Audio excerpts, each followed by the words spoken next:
பார்க்கலாம். ஒரு உண்மை சம்பவத்தை மையமாக வச்சு எடுக்கப்பட்ட படம் தான் ப்ராமிஸ். இந்த கதை என்ன அப்படிங்கிறத ஒரு ட்ரெய்லர்ல பார்த்து கண்டுபிடிச்சிட முடியும். ரெண்டு பேருக்குள்ள இருக்கக்கூடிய உண்மை தன்மை தான் அது என்ன ஆகுது கடைசியில அப்படிங்கிறதான் ஒரு அழகான ஒரு புதுமுகங்களை வச்சு படத்தை இயக்கியிருக்காரு. இவரும் புதுமுகம் தான். முதலில்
அம்மா அப்பாவுக்கு கொடுக்கக்கூடிய ப்ராமிஸாக இருக்கட்டும், கணவன் மனைவிக்கு கொடுக்கக்கூடிய ப்ராமிஸாக இருக்கட்டும், காதலர்களுக்கு கொடுக்கக்கூடிய ப்ராமிஸாக இருக்கட்டும், இப்படின்னு சொல்லி அவ்வளோ ஒரு பெரிய வேல்யூ இருக்கு.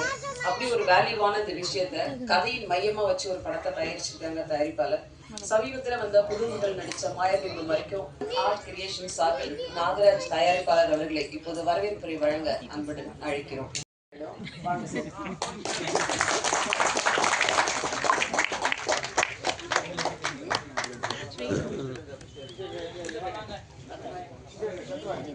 இப்போது இசை வெளியீடு ட்ரைலர் மற்றும் லான்ச் ப்ராமிஸ் படத்தோடது. ஃபர்ஸ்ட் கேமரா வீடியோ கேமரா எடுத்துக்கலாம், அப்புறம் கேமரா எடுத்துக்கலாம். இதுக்கப்புறம் டவுன் பண்ணா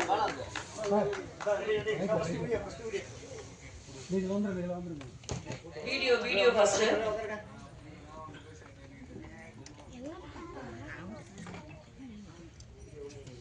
வீடியோ ஓகே பாப்பா?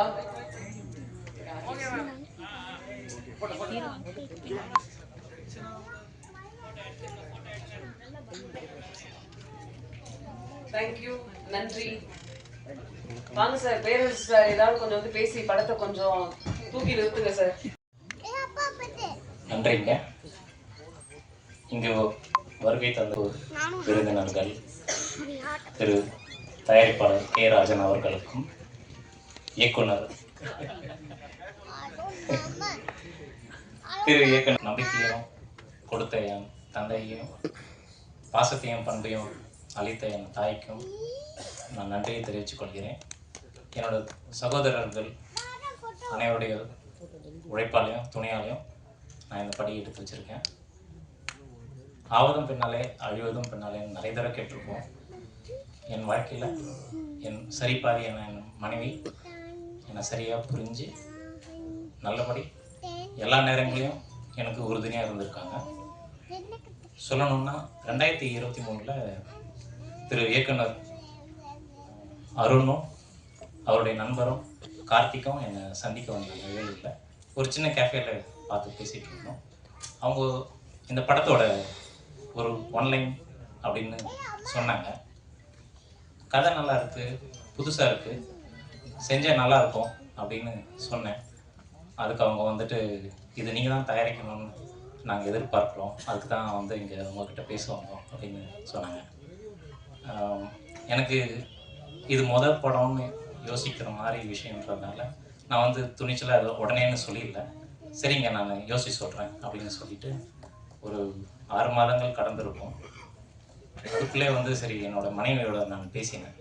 இது மாதிரி வந்து அணுகியிருக்காங்க, எப்படி செய்யலாம் அப்படின்னு சொல்லிட்டு அவங்க வந்து இல்லைங்க நீங்கள் செய்யுங்க அப்படின்னு ரொம்பவே சப்போர்ட்டாக உடனே வந்துட்டு நீங்கள் செய்யலாம்னு சொல்லிட்டு சொன்னாங்க.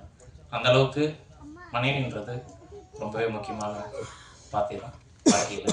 இந்த படமும் அந்த விஷயத்தை நிறைய தெரிவிக்கும். வாங்க sir.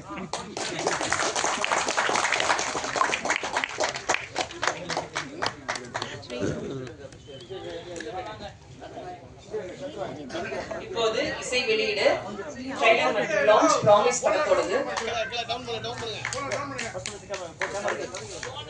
First camera, video camera எடுத்துக்கலாம், அப்புறம் கேமரா எடுத்துக்கலாம். இதுக்கப்புறம் டவுன் பண்ண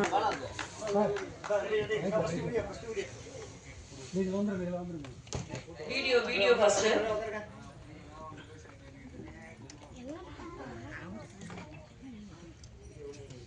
வீடியோ ஓகே பாப்பா?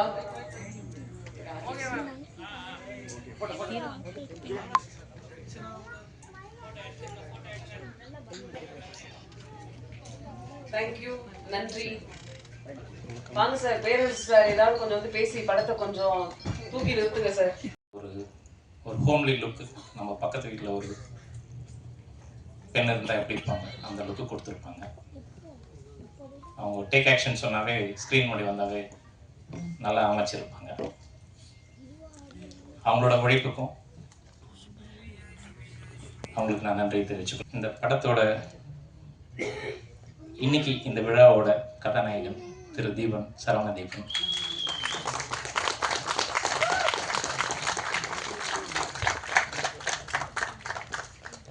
அவர் பாட்டு, பின்னணி, இசை எல்லாமே வந்து ரொம்பவே தத்ரூபமாக அந்த காட்சிக்கு எப்படி இருக்கணுன்றது எங்களுக்கு தெரியுன்றத விட அவர் வந்து ரொம்பவே ஆக்கப்பூர்வமாக செஞ்சுருக்காரு. உங்களுக்கு இன்னைக்கு அது முன்னாடியும் தெரிஞ்சிருக்கும்.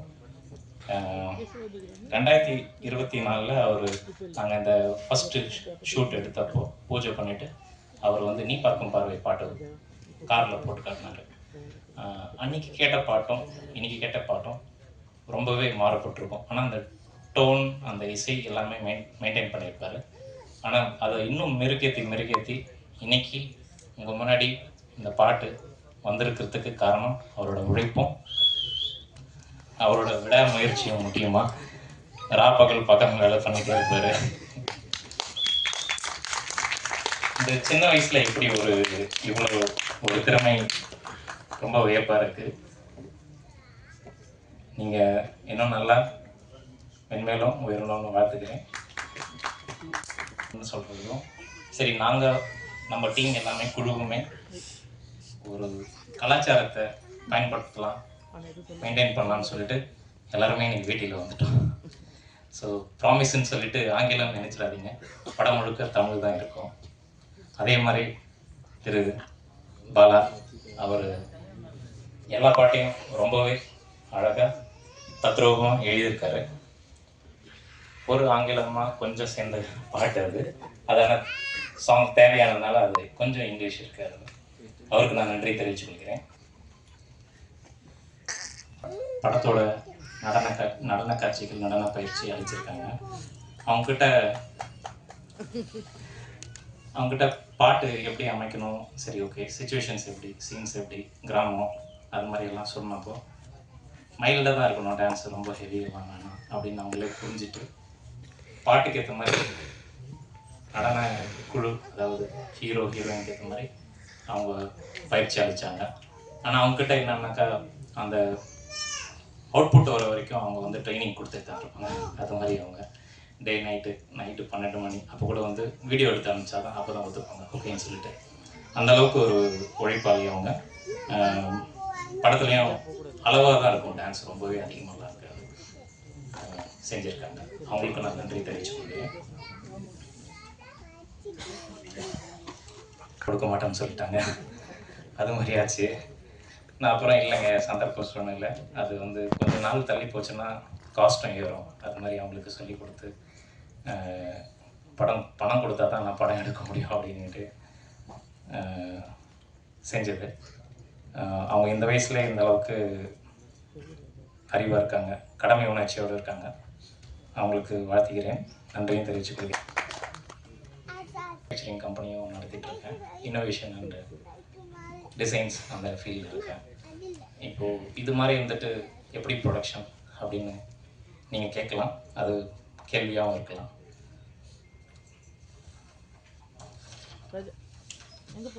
மன்னிக்கும், அவர் எப்படின்னாக்கா நீங்கள் கேட்குற வரைக்கும் அவர் சொல்லிகிட்டே இருப்பார். இந்த காலத்து குழந்தைங்க ஜென் ஆல்ஃபாங்களா, ஸோ அவங்கெல்லாம் வந்து நீங்கள் கவனிக்கிற வரைக்கும் சொல்லிட்டுருப்பாங்க அது மாதிரி. ஸோ இயக்குனர் வந்து அதே மாதிரி தான்.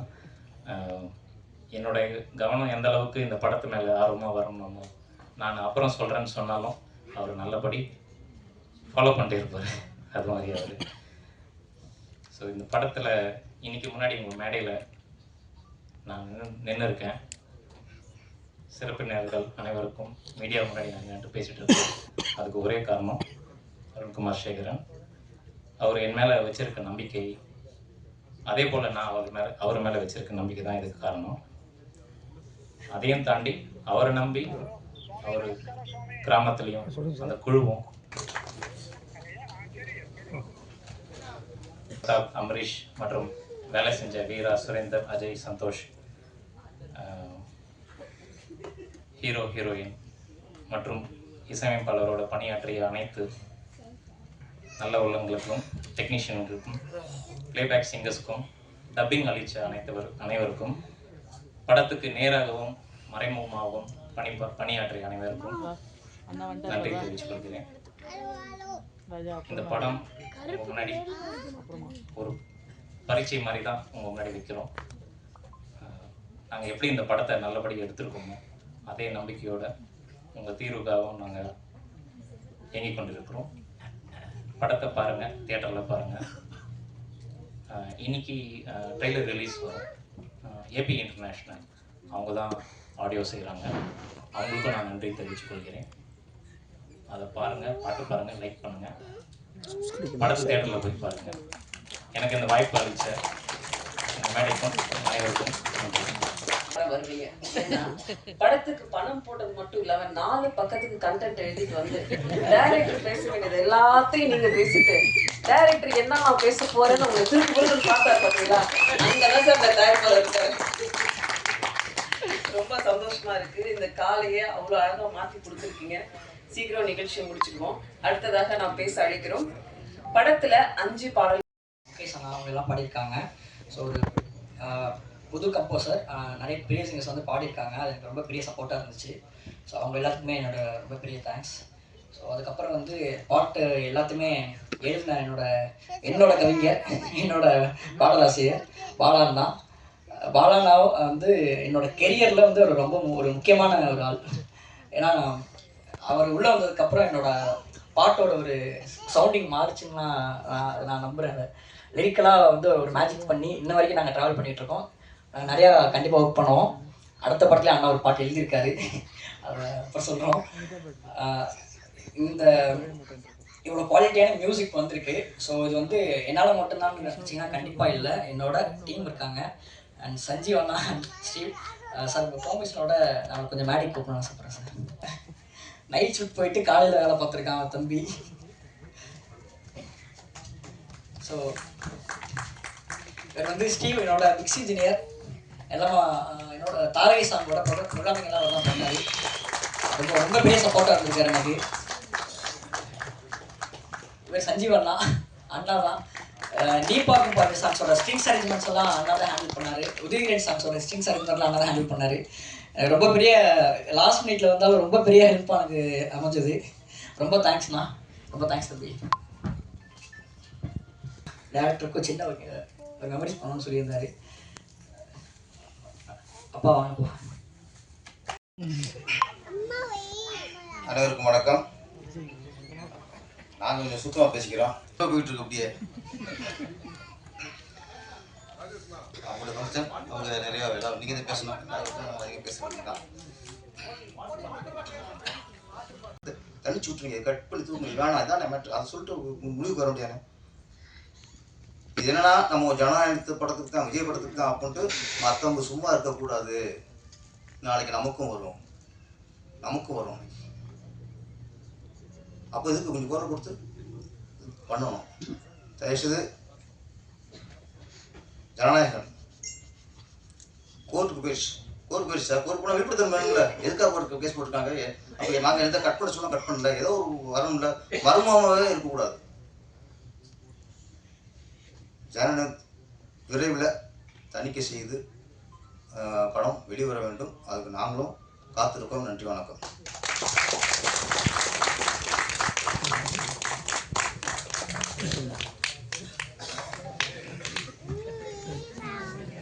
Thank you sir. அடுத்ததாக நான் குமார் சேகரனுக்கு நிறைய உண்மையான விஷயங்கள் நேரடியாக பார்த்து தான் இதை ஒரு ட்ரூ நல்ல கதை, அதாவது நல்ல உண்மையான ஒரு கதையை சொல்லணும்னு ப்ராமிஸாக ஒரு படம் பண்ணியிருக்காரு. வாழ்த்துக்கள். அதாவது ஒரு படம் பண்ணும்போது ஒரு இப்போ ஸ்க்ரீன் பண்ணுறோம் அப்படின்னா பிரசாத்தில் ஸ்க்ரீன் பண்ணுறோம், எல்லோரும் படம் பார்க்க வாங்கன்னு நம்ம தெரிஞ்சவங்களாம் கூப்பிட்டு படம் பார்க்கும்போது முன்னாடி சேர் போட்டு ஒரு கால் மேலே கால் போட்டு நான் ஒரு படம் எடுத்துக்க பாரு அப்படின்னு கால் போட்டு உட்காரணும். அதை விட்டுட்டு படத்தை போட்டுட்டு பின்னாடி போய் நின்று கை கட்டாச்சு, படம் முடிச்சு என்ன சொல்ல போகிறேன் தெரியலையே அப்படின்னு நடுங்கிட்டு ஒரு படம் பண்ணக்கூடாது. ஆனால் அந்த மாதிரி முன்னாடி சேர் போட்டு உட்கார மாதிரி ஒரு படம் பண்ணியிருக்காரு அருண்குமார். ரொம்ப இயல்பான முகங்கள் படத்தில் யாருமே பார்க்கல, புதுசாக இருக்காங்க எல்லாருமே, ஆனால் ஃப்ரெஷ்ஷாக இருக்காங்க. முக்கியமாக ஃபோட்டோகிராஃபிக்கு சினிமாட்டோகிராஃபிக்கு அசத்திட்டாங்க.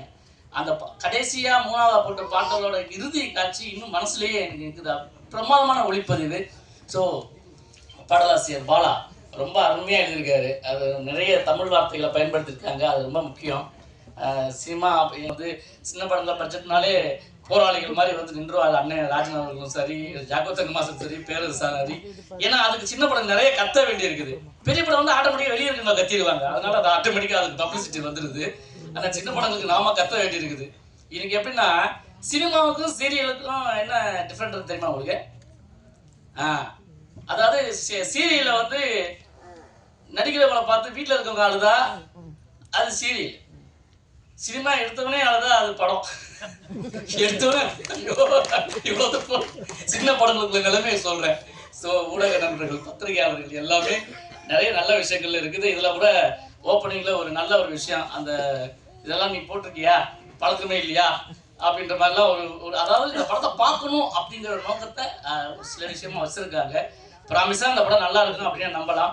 ஸோ படக்குழு அனைவருக்கும் என்னுடைய அன்பான வரவேற்பையும் வாழ்த்துக்களையும் உங்கள் சார்பாக தெரிவித்து நன்றி கூறி விடைபெறுகிறேன். நன்றி, வணக்கம், தேங்க்ஸ்.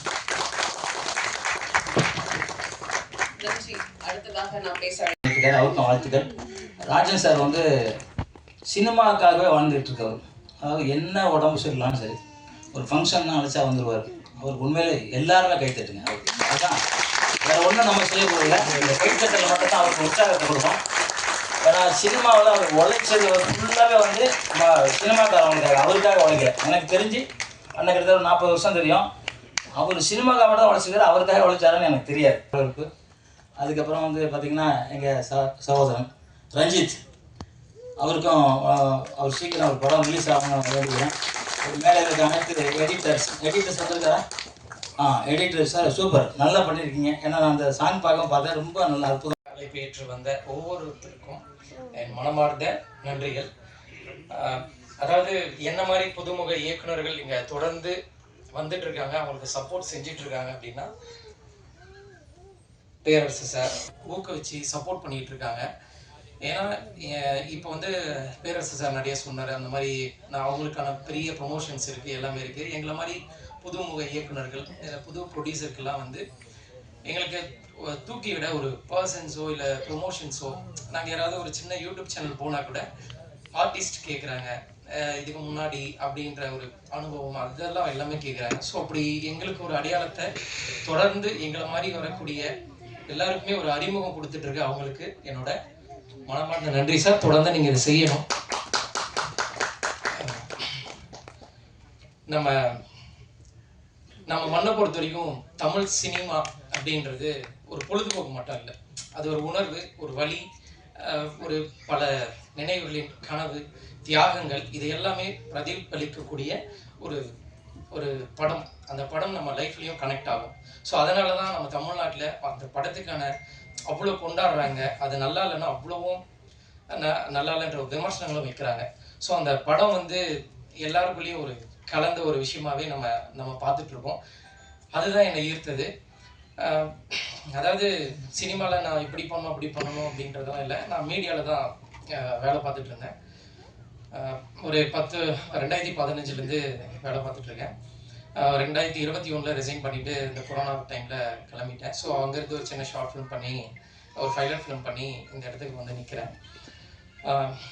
இந்த படத்தோட ஆரம்பிக்கிறதுக்கான முக்கியமான காரணம் எனது நண்பன் கோகுல். ஏன்னா நான் ஃபைலர் ஃபிலிம் அவன் தான் ஃபுல்லாக ப்ரொடியூஸ் பண்ணான். ஸோ அந்த படத்தை நடந்து பார்க்கறதுனால எங்கள் ஊரில் நான் பெரிய எல்இடி போட்டு ஒரு 1 hour ஸ்டோரி அது வாட்ஸ்அப் ஸ்டேட்டஸ்ன்னு சொல்லிட்டு அதை நான் ப்ளே பண்ணேன். ஸோ அவங்க அந்த ஊர் மக்கள் கொடுத்த நம்பிக்கையில் அடுத்த படத்தை சார்கிட்ட அப்ரோச் பண்ணி இந்த ப்ராமிஸ் படம் இங்கே வந்து நிற்குது. அடுத்த கட்டத்துக்கு என்னை மூவ் பண்ணது ஸ்ரீராம், எடிட்டர் தீபன். இவங்க ரெண்டு பேரும் எனக்கு ஒரு 2 வருஷம் பழக்கம் இந்த கதையிலேருந்து இருக்காங்க. ஸோ இந்த படத்துக்கு ஆரம்பிக்கிறதுக்கான முக்கியமான காரணம் இவங்க 2 பேரும் கூட. இந்த படத்தை இப்போ வரைக்கும் என்னை கைவிடாமல் இப்போ வரைக்கும் என் கூடவே இருக்கிற நாகராஜருக்கு நான் வாழ்நாள் ஃபுல்லாக நன்றி தெரிவிச்சுக்கிறேன் சார். ஏன்னா அவர் இல்லைன்னா இந்த படம் எனக்கு வந்திருக்காது. இப்போ வரைக்கும் என்னை கை பிடிச்சி கூடவே இருக்காரு. எங்கள் டீமுக்கும் அப்படி தான் இருக்காரு. ஸோ எங்கள் டீம் சார்பாக ரொம்ப நன்றி சார். பிறரை வாழ வைக்க நானும் வாழ இறைவா அருள் புரி என்பது மக்கள் மனதில் இருளைக்கு ஒளி வீச குத்துவிளக்கு ஏற்றப்பட்டது. ஆக அந்த அருமை பண்பாட்டை நான் வாழ்த்துகிறேன். நல்லா இருந்தது சாங், 4 சாங் நல்லா இருந்தது, எடிட்டிங் நல்லா இருந்தது, பிக்சரைஸ் நல்லா இருந்தது. எல்லாரும் சொல்லிட்டாங்க படம் வெற்றி பெறணும், வாழ்த்தணும், உண்மையாக வாழ்த்தணும்னு கவிதா என்னை கடைசியாக விட்டாங்க. அதுக்கு ஒரு நல்ல காரணம்னு சொன்னாங்க, ஏற்றுக்கிட்டேன். இந்த படம் வெற்றி பெற்றால் அவர் அடுத்த படம் எடுப்பார். சினிமாவுக்கு லாபம், சினிமா தொழிலாளர்களுக்கு லாபம். பணம் வந்ததுன்னா திருப்பி எங்கள் ஆளுங்க என்ன பண்ணுவாங்க, அடுத்த படத்தில் தான் முதலீடு பண்ணுவாங்க. அதுபோல் ப்ரொடியூசருக்கு போட்ட பணம் வந்து அடுத்து அவர் படம் எடுத்து பல 100 குடும்பங்களே வாழ வைக்கணும், தொழிலாளர் குடும்பங்கள் என்பதை வாழ்த்தி இந்த தமிழ் சினிமாவை பழி வாங்கிறதுகளே சில காரியம் நடக்குது. ஜனநாயகன் ஒரு படம், அது ஹீரோ பெரிய ஹீரோ, அவர் சாதாரணமாக நடிச்சு ஹீரோவாக இருந்திருந்தா இந்த குடும்பம் வந்திருக்காது. அவர் ஒரு அரசியல் கட்சி ஆரம்பித்து நான் தான் தமிழ்நாட்டின் முதல்வர் ஆகுவேன் என்ன அடம் பிடிச்சார் பாருங்க, அதில் நிறுத்தணும். யாருமே எடுத்த உடனே நான் தான் முதலமைச்சர்னு சொல்ல வரலாறே கிடையாது. கட்சி ஆரம்பிக்கலாம் தப்பு கிடையாது. எலெக்ஷன் நின்று மக்கள்கிட்ட சொல்லி மக்கள் பெருவாரியாக வாக்கு போட்டு எம்எல்ஏக்கள் அதிகமாக மெஜாரிட்டி வந்து அவங்க முதலமைச்சர் தேர்ந்தெடுக்கணும். எடுத்த உடனே நான் முதலமைச்சர்னா 50-60 வருஷமாக கட்சி நடத்துகிறாங்களே அவங்கெல்லாம் என்னவா? அதில் யாருக்கோ ஒரு காழ்ப்புணர்ச்சி வந்துருச்சு. கூப்பிட்டு பார்த்தாங்க, இல்லை நான் தனிதான்ட்டார். தனிதானே, ஜனநாயகத்தை பார்த்துக்கிறேன். அது இந்திய ஜனநாயகம். அதாவதுங்க ஒரு படம் முழுசாக இருக்கு, யார் ஹீரோ எந்த கட்சியெல்லாம் நான் பேச வரல. தமிழ் சினிமா நிலை என்ன? ஒரு படம் எடுத்து முடிச்சாச்சு, அது 400 கோடியா 500 கோடியா தெரியாது. ஹீரோவுக்கு மட்டும் 250 கோடி, ஒரு 100 கோடியில் படம் 350 கோடி இருக்கும், அவ்வளோதான். ரைட். ஒரு முதலாளி ஒரு தயாரிப்பாளர் பண்ணான். இப்போ கஷ்டம் யாருக்கு? தயாரிப்பாளர். ஹீரோக்கள் படம் வரலன்னு வருத்தப்படலாம், ஆனால் பணம் வரலன்னு கருத்தப்படுறாரா? பணம் வாங்கிட்டாரு, எப்போ கொடுத்துட்டாங்க, அதனால் அவர் கஷ்டம் இல்லை. ஆனால் பணம் போட்ட முதலாளி எங்கள் தயாரிப்பாளர் அவஸ்தைப்படுறார். இதில் என்ன நியாயம்னா நிச்சயம் நியாயமே இல்லை, பழி வாங்குதல் ஒண்டி தான். டிசம்பர் 19 படம் பார்த்துடுறாங்க, 22 சர்டிஃபிகேட் கொடுக்குறேன்ட்டா, கட்டெல்லாம் கொடுக்குறாங்க. 24 கட்டு கொடுத்தாச்சு. 24ஆம் தேதி சர்டிஃபிகேட் வரும்னு நம்பினா பதிலே இல்லை. சென்சார் போர்டு பதிலே சொல்ல, இவங்க மெயில் அனுப்புகிறாங்க, சர்டிஃபிகேட் அவன் இல்லை. அப்போ கோர்ட்டுக்கு போகிறாங்க. கோர்ட்டில் போன உடனே லாக். 1 மாதம் மேலே ஆகுது, பணம் வரல. அப்போது இவ்வளோ ஒரு அரசியல் பழி வாங்குதல் என்பது அவர் எங்கே போகிறார் என்ன? இப்போ பாருங்கள், நாளைக்கு அவர் சொல்லட்டும், நான் இந்த கட்சியோட அலைன்ஸ் போயிடுறேன் சொல்லட்டும். நாளில் அந்த சாயந்தரம் 1 ஹவரில் வீட்டுக்கு சர்டிஃபிகேட் போயிடும். அப்போ 100க்கு 100 இது அரசியல் விளையாடுது. அது தவறு. சினிமா உலகை பழிவாங்காதீர்கள். அவருக்கு குரல் கொடுத்தாங்களா? யாரும் கொடுக்கல. ஏன்னா மற்றவங்களுக்கு கஷ்டம் வரும்போது அவர் யாருக்கும் குரல் கொடுக்கல. அவர் யாருக்கும் கொடுத்ததில்லை. அதனால் இப்போ எல்லாரும் அவரை விட்டார். அதனால் அவருடைய தைரியத்தில் அவர் தான் இனி வெற்றி பெறணும், தயாரிப்பாளர் காப்பாற்றணும். ஆகவே நான் எந்த அரசானாலும் இது மத்திய அரசு தான் காரணம். மாநில அரசு மேலே சொல்கிற அர்த்தமே இல்லை. முதலமைச்சரே ஒரு ட்வீட் போட்டிருக்கார், இந்த மாதிரி பழி வாங்கக்கூடாது என்று அவரே எதிர்ப்பு தெரிவிச்சிருக்கார். ஆகவே இந்த எந்த அரசானாலும் இந்த ஜனநாயகத்தை விரைவில் விஷயத்தை முடித்து கோர்ட்டு மேட்ரு முடித்து அந்த படம் ரிலீஸ் ஆகி ப்ரொடியூசர் காப்பாற்றப்பட வேண்டும். அதான் என் நோக்கம், வேற நோக்கம்லாம் இல்லை. அடுத்து அவர் படம் தயாரித்து ஆயிரக்கணக்கான தொழிலாளருக்கு வேலை கொடுக்கணும்.